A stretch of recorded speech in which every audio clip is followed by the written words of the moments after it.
You're listening to Answers for the Family with Alan Cardoza and Matt Polachek, only on LA Talk Radio. Welcome to another edition of Answers for the Family. I'm your host, Alan Cardoza, and my co-host, Dr. Matt Polachek. He is helping clients this morning, but he will be back with us next week, which is something I'm looking forward to. Now, for those of you that have been listening, sending in questions and comments, and telling your friends, please continue to do so, and I thank you so much. It is the better we're able to get the word out, the more people we're able to help. So again, please continue to help spread the word that every Monday from 11 a.m. to noon Pacific time, this show will bring you special guests that can inspire, educate, and in some cases entertain, while bringing answers and options to making your lives happier, healthier, and more successful. Now, this show will address issues such as locating a runaway teen, family crisis intervention, building self-esteem, dealing with addictions, and so much more. We'll introduce you to talented authors and new innovations in the area of health, security, and fun for you and your family. Now, with our experience working with families in crisis, we've been fortunate to meet and work with some of the top professionals in many of the helping fields who are all working to make this world a better place for all of us. Now, our topic today is the psychology of sports. Our guest, Dr. Jerry Lynch, has been a sports psychology consultant for the past 33 years to over 25 international and national championship teams at the professional and NCAA collegiate levels, and has been recognized as one of the top 5 in his profession nationwide. Dr. Lynch is the former sports psychologist for men's and women's basketball, lacrosse, and soccer teams at the universities of North Carolina, Duke, Maryland, California, and Stanford, and continues to work with several teams nationally. He has been involved with athletes at the Olympic Training Center in Colorado, and several of his clients have participated in various summer and winter Olympic Games. Now, aside from sports, Dr. Lynch has also worked with performing artists and corporate executives. He is the author of 10 books that have been translated in as many as 10 languages on coaching, leadership, spirituality of sport, warrior spirit, peak performance, and sports psychology. He has 7 DVDs on The Way of Champion, as well as 2 6-CD audio boxes on performance in athletics. Dr. Lynch is the founder and director of Way of Champions, a performance consulting group geared toward helping others master the inner game for peak performance in athletics and develop the essential spiritual qualities necessary for the game of life. Dr. Lynch, welcome to Answers for the Family. Thank you, Alan. I'm really happy to be here with you today. Well, it's great to have you on. I had a chance to read your latest book, and I love the fact that you're really talking to parents. You know, you're out there. You're talking to parents in regards to the things that they can do to help their kids. So I think before we get so much into the book, what led you into the field of sports psychology? Oh, it's a great venue for teaching. I've been a sports nut all my life. From the age of 5, as I can remember, always been a gym rat, and I always understood that most of who I am and what I've learned about myself has come through the area of sports and athletics. So I continue to do that work, and I continue to be an athlete myself, and I continue to influence people by using sport as a classroom, so to speak, to teach the bigger lessons of life. So whether you win or lose on the basketball court, you're going to learn the lessons that you need to win or lose in life, depending upon how you learn those lessons. It's a lot of fun, and I really enjoy it, and athletes tend to be upbeat and positive, and I enter and give them strategies, tools, and and ways to enhance their performance. Now, I think you touch on a great thing where you talk about the life lessons that we can learn through sports. And one of the things that I'm concerned about when I look at what has happened with a lot of schools where they're cutting programs, and for some reason they think that it's okay to cut the sports programs and to cut the arts or the theater programs. And those are the programs in which I think we learn so much about ourselves, but we also learn how to interact and work with other people as a team. Would you agree that is the case, and what do you see and what do you see happening, by these cuts?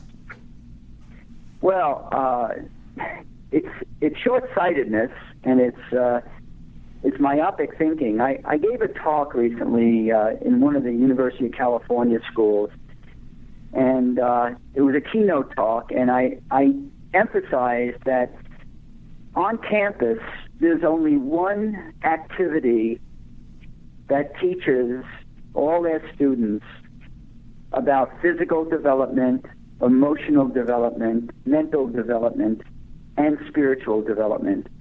And that one activity is athletics. It does all four of those simultaneously, so that athletes that go through 4 years of college sports, by the time they graduate, they have been educated in those 4 pillars of knowledge, of wisdom. Now, having said that, people are short-sighted. They just don't get it. They don't understand the value of sport, not only for the athletes themselves, but for the community. Community involvement is so important. We want to combine town and gown. And in order to do that, you have to have some kind of activities, and usually those activities are athletics. If not athletics, certainly in the art, the field of art and theater and acting, these are very crucial ways to bring the community into the university setting and vice versa. But my concern basically is I'm a teacher and a mentor and a guide and a coach. And what I want to do is I want to enable these young people, 18 to 22, when I'm working with the universities, I want to enable them, empower them, and inspire them to learn about life through sport. In 1 hour on a basketball court, you're going to learn more about yourself than you will within most students will learn in maybe a whole year. So we have to understand that not only is sport a learning opportunity, but it's a heck of a lot of fun, and it's another way to be physically fit and get our emotions out and deal with our life's journey. So, so many of these schools, they're not getting it. They don't understand. They're cutting back, and it's they'll realize this maybe in 5 years, but right now it's too bad they're doing it. Well, I think one of the keys that you brought up is the word empowerment. I think that's yes. so important, and I think that's something that we do get from sports and we do get from the arts. How much of this do you think is just financial restraints, and how much of this is actually a control issue? We have political parties out there that are more concerned about controlling and starting to do it from a younger and younger age. That's a good point, Alan. I think let's start with your first comment, the financial issue. In some cases, yes, finances do drive the bus. I also know that in some cases, in terms of Title IX, which for those of you listening, that's where federal funding is given to colleges and universities based on equal opportunity for men and women. So I find a lot of these universities are cutting back on their athletic programs, not just to save money, but to make it equal so that there are the same amount of women's teams or women have the same opportunity as men. Because if a school has a football team, that's 80 athletes that are on scholarship. And how do you make up for that in terms of giving women that many scholarships? Well, one way is to cut the men's tennis program, and get rid of 15 athletes. Another, maybe you want to cut the track and field team, and that's another 45, 50 athletes until you get it so that there's equal amount of men and women. But as far as the power is concerned and control, as you mentioned, I don't hear that too often in my travels. I'm not aware of that. I think it might be subtle, but I just don't have any way to respond to that. Okay, and that's fine. And in saying that, it certainly wouldn't be something that would be too overt, because if it was too overt, people would figure it out. So, absolutely. Yeah. Now, one of the things that I love in regards to your book is that you address parents, and again, and for those out there, again, we mentioned the fact that there are 10 books, but the latest book is "Let Them Play: The Power of Joy."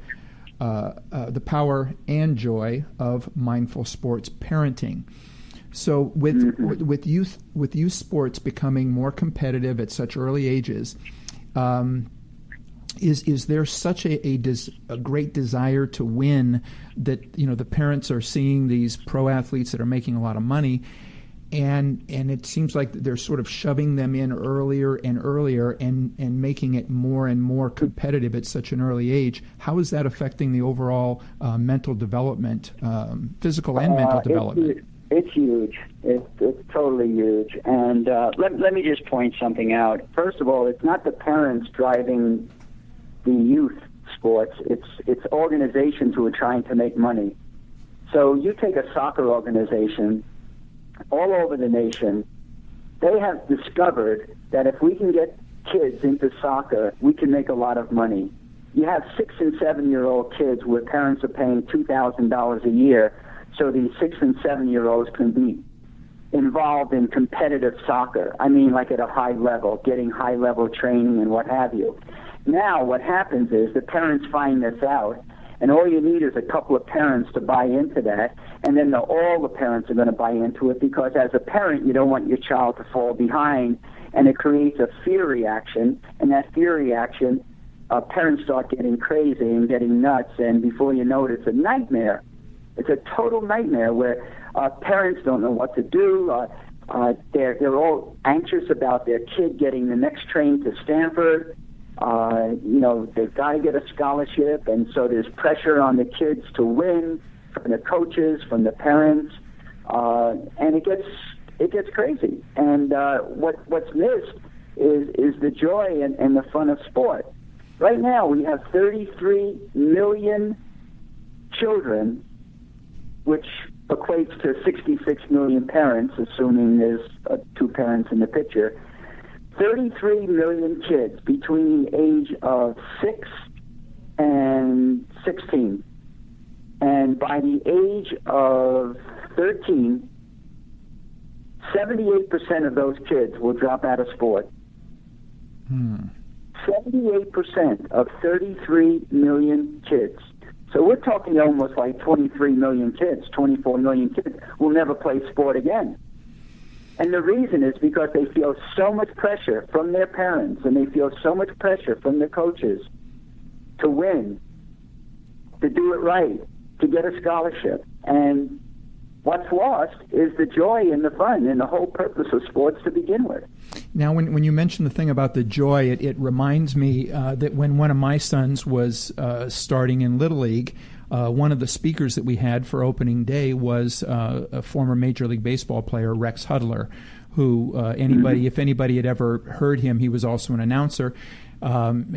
He was humorous, but he would also just get right to the point. And what he did when he spoke was he talked directly to the parents, and he said, look, he goes, this game is all about fun. It's about teamwork. It's about the joy of competing. And then he looked right, and this is as he's looking at the kids, and then he looked out at the parents that were sitting in the stands and said, do not ruin it with bad sportsmanship, criticism, and undue stress. Let them have fun. And Anyway, and I just thought it just really hit home. Ah, beautiful. Yeah, and we need tons of people out there because there are so many parents who don't get it. Now, having said that, we have a lot of parents that might be listening to this show. And I need to point out, this is not about coming down on parents. In fact, Alan, from my experience working with parents nationwide, I find that maybe 90% of the parents really want what you and I are talking about for their kid. They get caught in a trap, and they don't know where to go. They don't know how to do it, and they don't know what to do next. And that's why I wrote this book, because I want to help those people, those parents out there who really want to, they want, their intention is pure, and they want to do the right thing. So this book is definitely going to guide people in that direction. From all of my years of experience working with parents, I know that this is the way to go.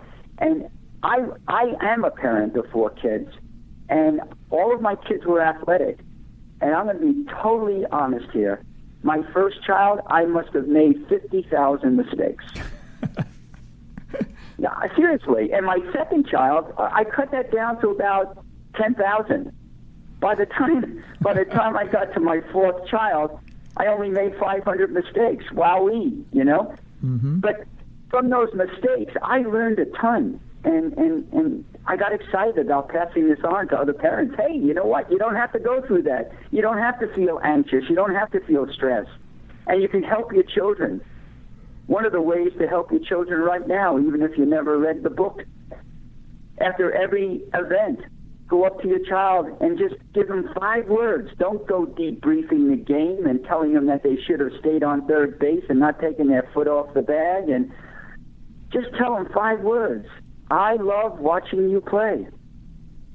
And watch their faces and the joy that they see coming from you, because that's really what they want. They just want you to be there, show up, and love watching them play. Put your cell phones and all your devices away and just enjoy the pure aspects of these youngsters playing sport and having a lot of fun and a lot of joy. Now, ironically, the more joy and the more fun they have, the higher their level of play will go.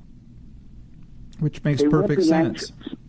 Yeah, they won't be tense. They won't be tight or tentative. They'll be more relaxed. And like you, Alan, and me, in my life, every time, the more relaxed I am, the better I perform. So parents want this. They want to know. They want these strategies. And the strategy I just gave them could help amazing amount of people to really get their kids back on track to loving the game. Yeah, and I think also if parents will think about what it is that you're modeling for that child, if you're modeling criticism, if you're modeling these things where you're yelling from the stands or whatever, you're modeling to them that's how they should react. So now that they become that kid in the dugout that's also now criticizing other people. So, you know, the bottom line in anything is that you are modeling things for your children, and sometimes we're not aware of it. I know that one of my sons, when I was taking him for the next season for Little League, and he looked at me and he said, "Dad, I know that you really, really, really, really like baseball, but I would rather play soccer." And I realized that the fact that it was that difficult for him to say that meant that I must be projecting to him, you know, that I want him to do it so badly that he's doing it, but he's doing it for me, not for him. So I think he doesn't. Yeah. Yeah. So we need to communicate. He doesn't want to let you down. Yeah. Exactly. Yeah. Like you say, he's doing it for you, not for himself. Yep. But I love this. Your point is well taken. I believe it's brilliant, and that is the whole concept of what are we modeling when we act like crazy parents at a baseball game, yelling at the referee, or, you know, your child's up at bat and you're yelling, "Keep your arms up," or keep your elbow back, and the coach is yelling, look at the ball, and somebody else is screaming out some other thing, and they have all these things coming at them. I don't know how the heck they can perform with that kind of barrage. And modeling irritating behavior, being confrontational with coaches, being confrontational with referees, and what have you. Yeah, you're right. You're showing your children the way to not be cooperative, the way to not be a good human being. To say nothing about a good baseball player. Now, we have a question that's coming in. This one's coming in via email, and this one reads, what is your opinion about this shift to not keeping score in athletics for students in the public school system? I'm a school psychologist who is also a gym teacher. I'm told by the district office that competition and winning or losing hurts the feelings of those less physically talented. I believe it's dangerous to not reward those that work hard for something they desire, and does not prepare young people for real life and future employment if they're led to believe that they deserve the same reward for showing up as someone who works hard to be the best they can be. Oh, wow, what a question. This is... How long is this show? We got plenty of time. Oh boy, I could take 4 hours answering this question. Really, it's well thought out. It's obviously the person who's asking the question has experience with this situation. I don't know how well I'll answer it or how much of it I will answer, but let me start by saying this. Competition is getting a bad rap throughout the country, and it's not good. Competition, if we trace the derivation of the word competition, its Latin root is compatire. And compatire simply means to seek together.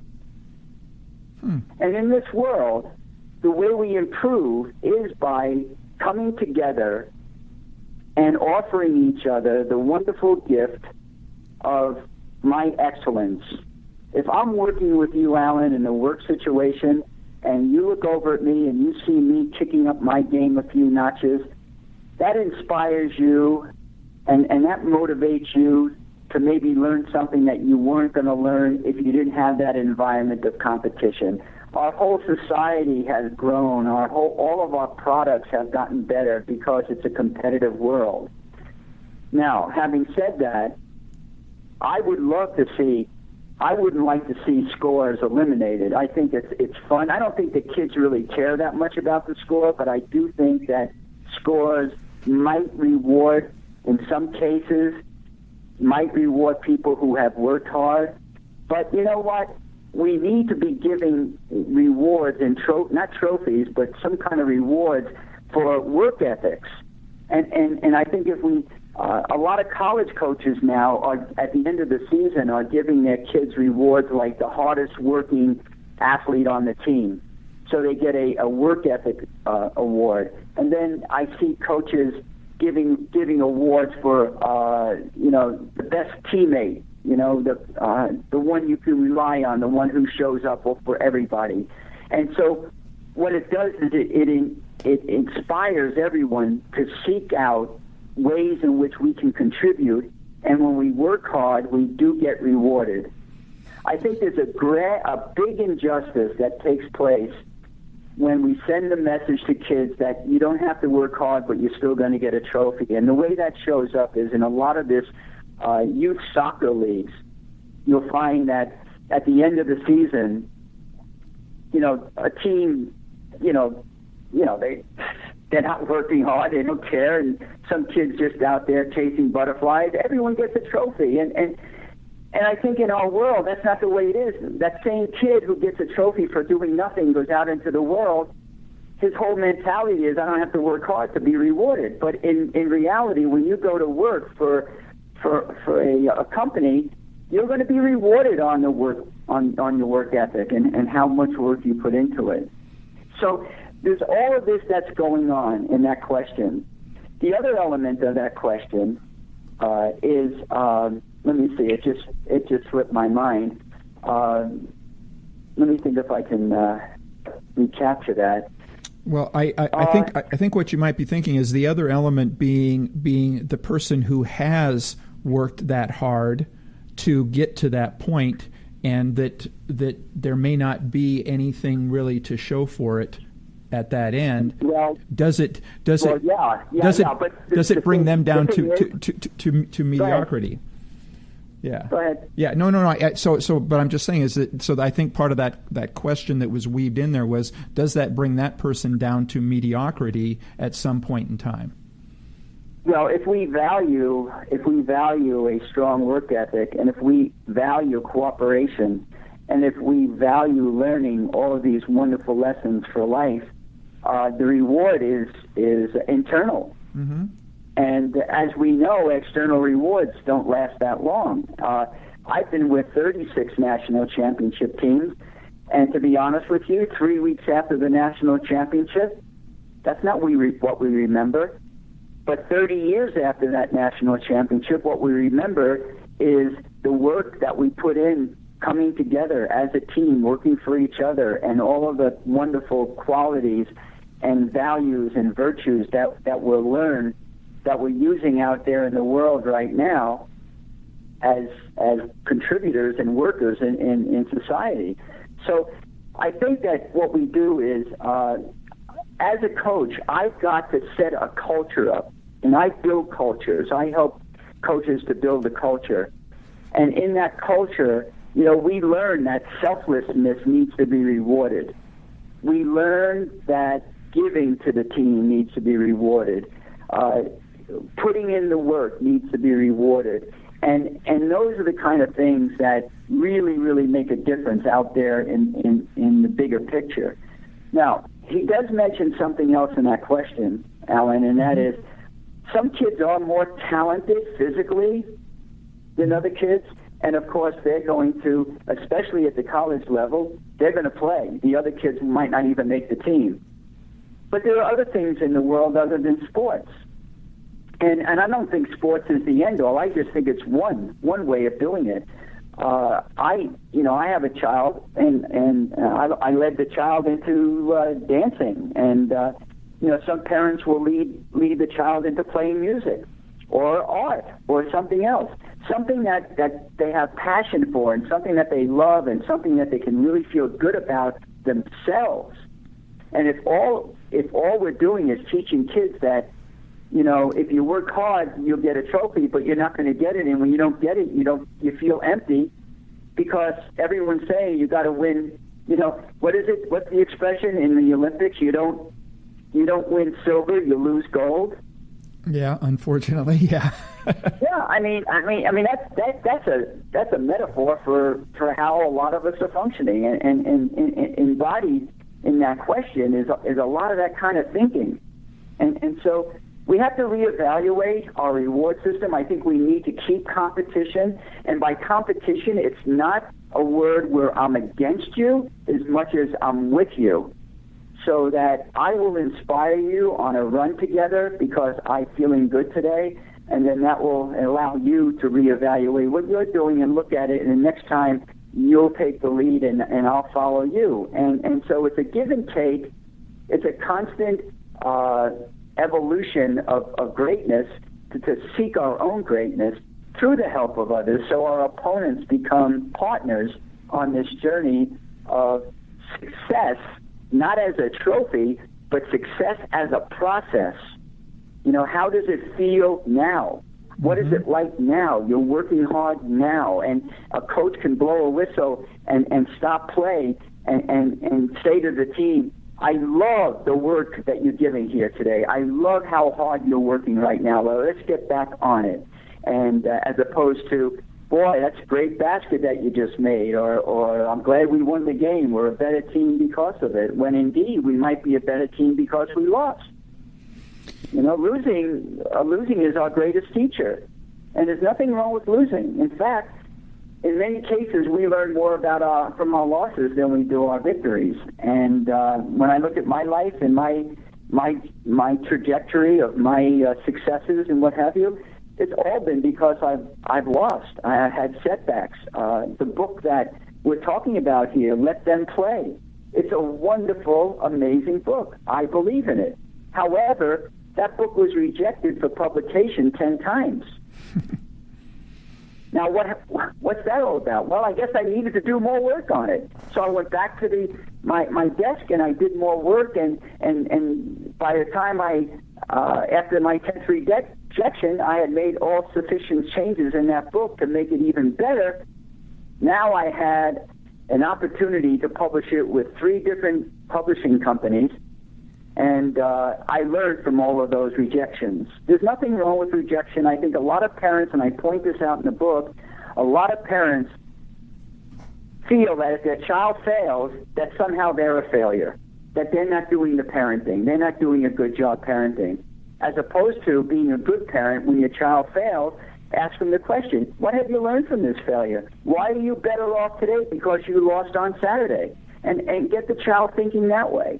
So competition helps us to motivate ourselves to get to a higher place, a place that we want to be. If we get rid of competition, then our whole system will have difficulty. We'll struggle.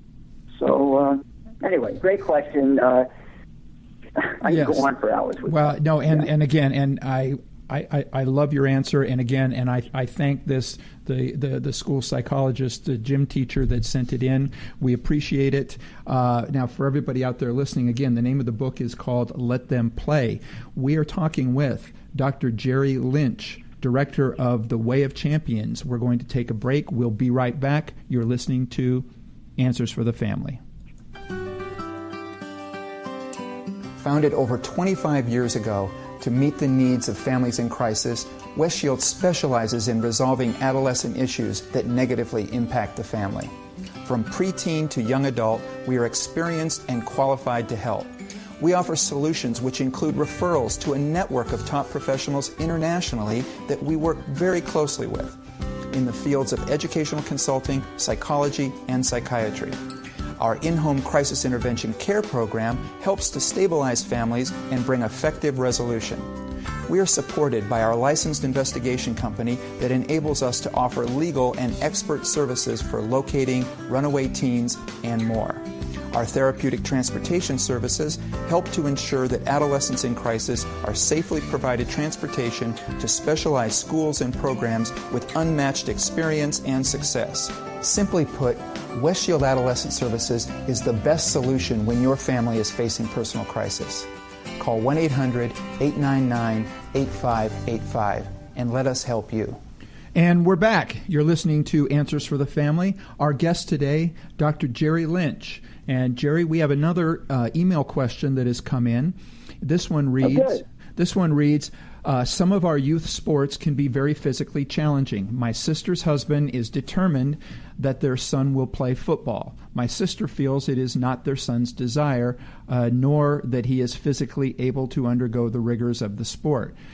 She is shut down verbally by her husband whenever she attempts to discuss the topic. She wanted me to ask how you propose she handle this issue. And this is from Victoria. Thank you, Victoria. Boy, there's some marriage communication issues here that was my we need to spend time on, huh? Yes. Yeah, well, first of all, parents need to do some work to get on the same page. I really highly recommend that if there are differences of opinions, that has to be worked out first before the child gets in the middle of things. As far as the football or whatever sport this child wants to play, I think the child has to determine that. And I think the parents need to sit down with the child and say, what do you want to do? Explore it with them. You know, like, what would you like to play? And what is it about this sport that you would make you feel good? And find out what the child wants.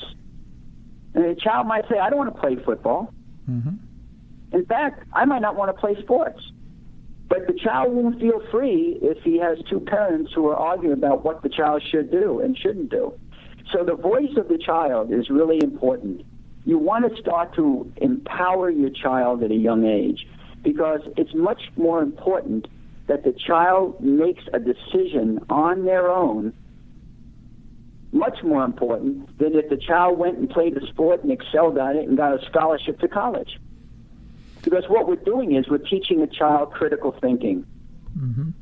And what an opportunity for a child to learn how to think on their own rather than my father wants me to play football. And I can tell you, I don't know how many athletes over the last 25 years, I mean, it's in the hundreds, I don't know where it is, how many athletes, when I say to them, so, Sandra, tell me, why are you playing lacrosse?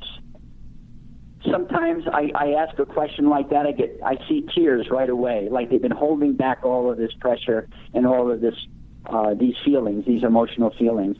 And what comes out is, because my father played lacrosse and he loves lacrosse and he thought I'd be good at it, and I am good at it, but I don't like it anymore, but I don't want to let him down.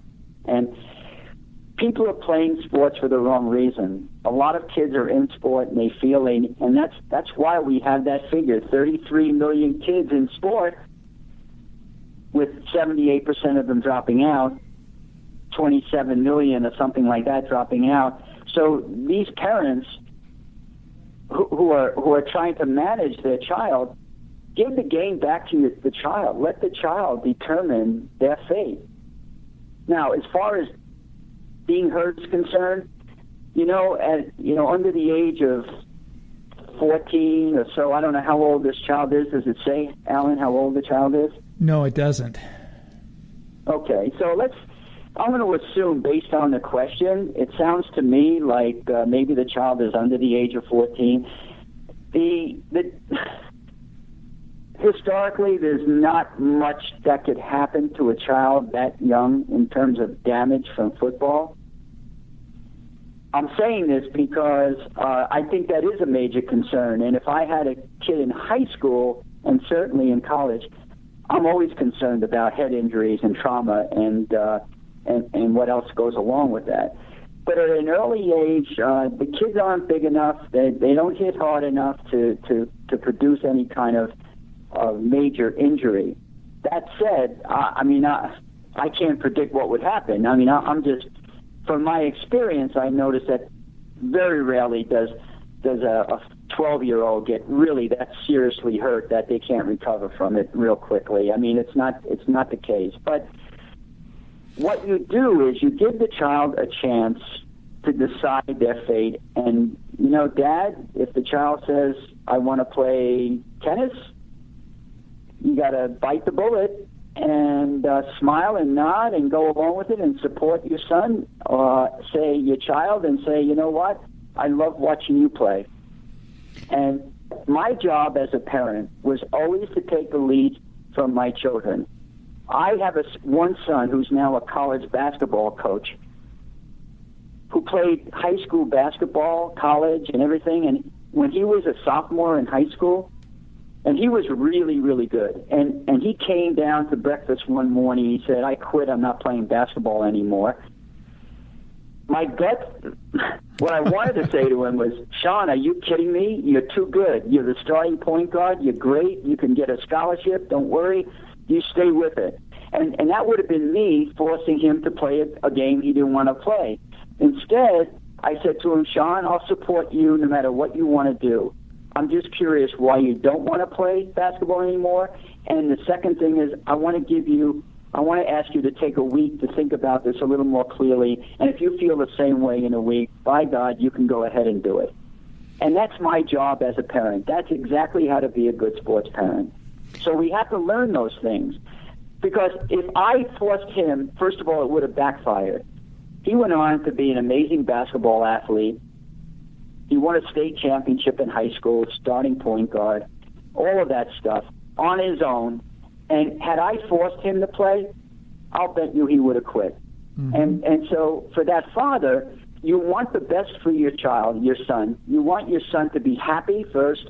You want them to make their own decisions, which will give them the chance to develop critical thinking, which is a very important skill, especially when they get to in college and beyond, because that'll help them make decisions Like when they're confronted with drugs, they can say no to drugs because they're strong inside. They know how to critically think. So these are the kind of things that you want to develop. And give your son mom and dad, ask your son, what do you want to do? If you want to play football, Mom, get on board with it, support it, go to the games, tell them I love watching you play, and that's the end of it. And let them decide, And chances are the child will pick the right thing, and the child will have more fun and develop all these other qualities. Yeah, and one of the things that I love about what you just said was, on the one hand, you didn't try to force him to keep doing it, but on the other hand, you used your adult brain that said, maybe this is a knee-jerk reaction to something that I can't see right now or that he doesn't understand right now, and you just asked him to take some time that allowed him, as you said, to have some critical thinking. Right. And I love it. Isn't that what you and I want to do in our life? We want to, I'm at a crossroads with certain things. I want to take a week or a month. I want to give it some thought. I said to my wife, Jan, I said, you know what, I can't decide right now. My intuition says don't do it, but I want to take a week and think about it a little more and get some more information and find out, Well, we have we have another listener question coming in, so I think that we've certainly hit a nerve because I love these questions, and again I thank you, all of you that have taken the time to send these in either prior to the show or during the show. This one reads, I have been a high school basketball coach for a number of years. I am very excited about your book and hope it will give me pointers on how to deal with overzealous parents who spend entirely too much time advising me on how to coach their kids. Does your book go into coaches and parent relations?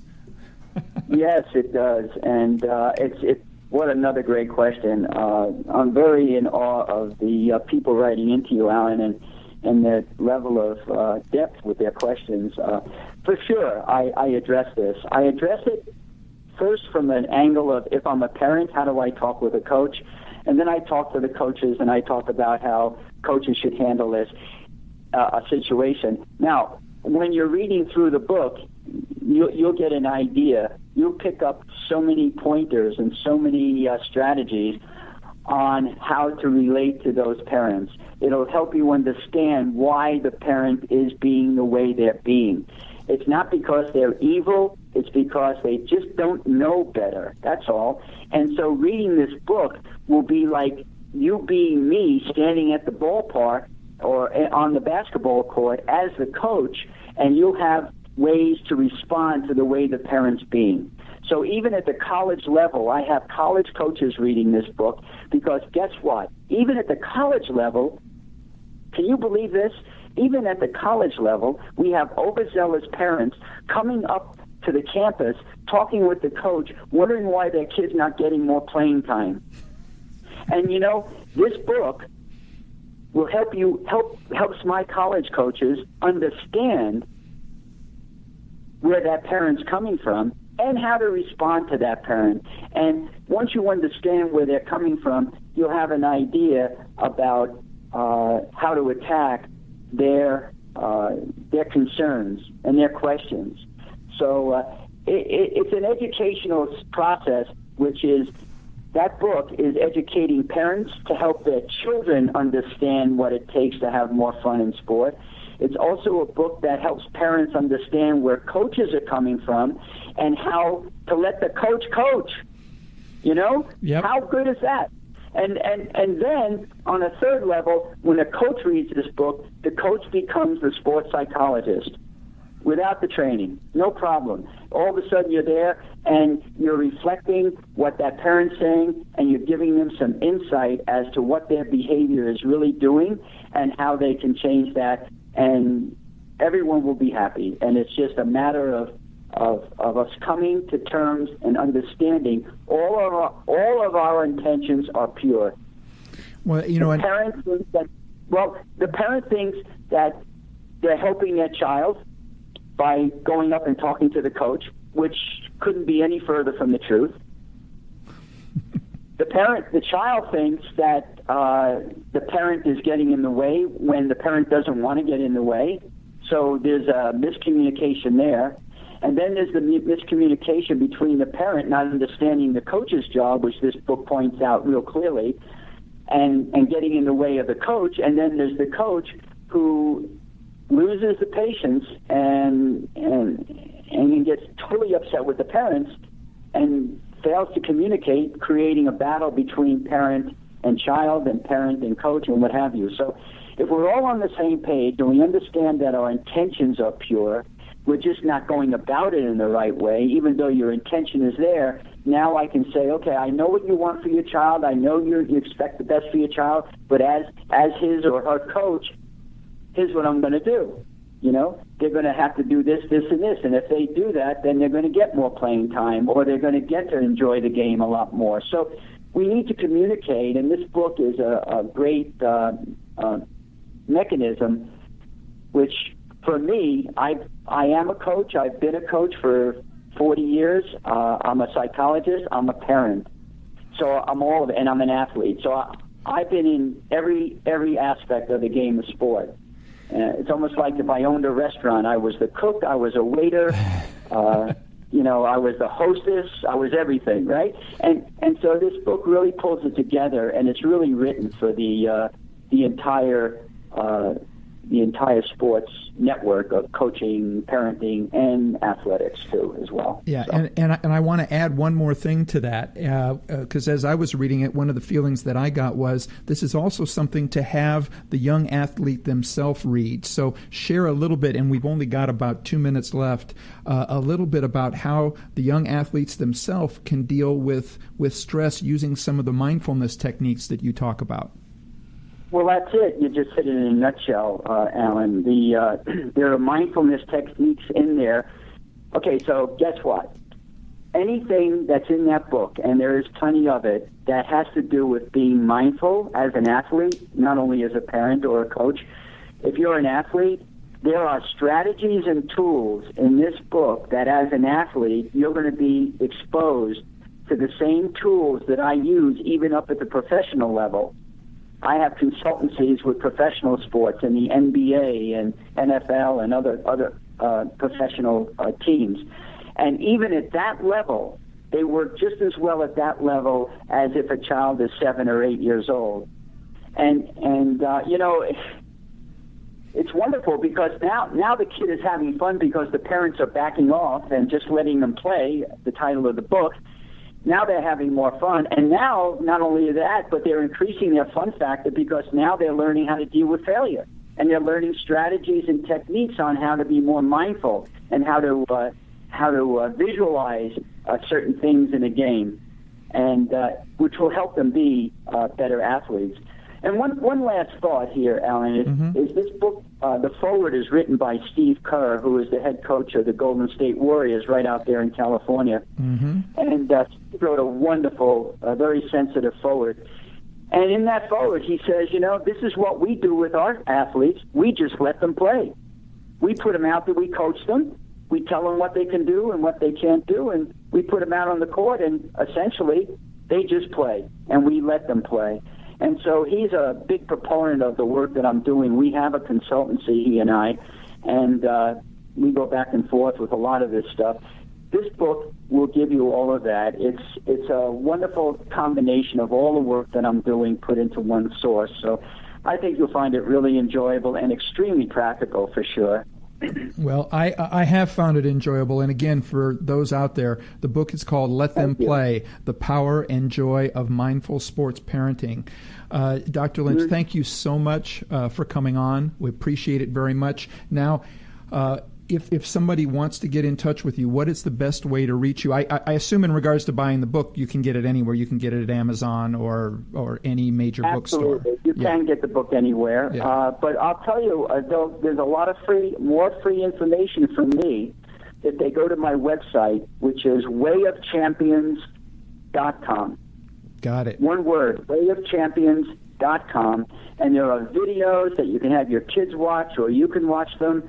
There's about 15 videos on there. There's articles that I've written. There's a lot of free information. Plus, you can always get in touch with me through that website. And if you have questions or you have concerns and want to set up some time to meet, we can do that. So it's all there, all my information, and good luck. Yeah. All right. Well, again, thank you. And for anybody out there, if you're driving, you're unable to write that down, all the information will be on our website, the answersforthefamily.com site. Again, thank you so much, Dr. Lynch. You're very welcome. All right. I really, really enjoyed it. All right. And for everybody out there, please be sure to put us on your calendar to tune in next Monday when we will discuss the game changer in non-invasive cancer treatment. We're going to talk about using light and acid to kill cancer cells from the inside out. And if you want to share our show with your friends, please visit our archives of past interviews at answersforthefamily.com. You may also subscribe or resubmit your name to download your free copy of the Attitude of Gratitude Journal, your 21-day journey to achieving the quality of thankfulness through self-discovery. And the next time you're on Facebook, Twitter, or any social media outlet, please remember to stop by our page and check out some of our latest posts. If you like them, please like us and spread the word. For everybody out there, look forward to you listening to us again next week on Answers for the Family. Be good humans now. You're listening to Answers for the Family with Alan Cardoza and Matt Polachek, only on LA Talk Radio.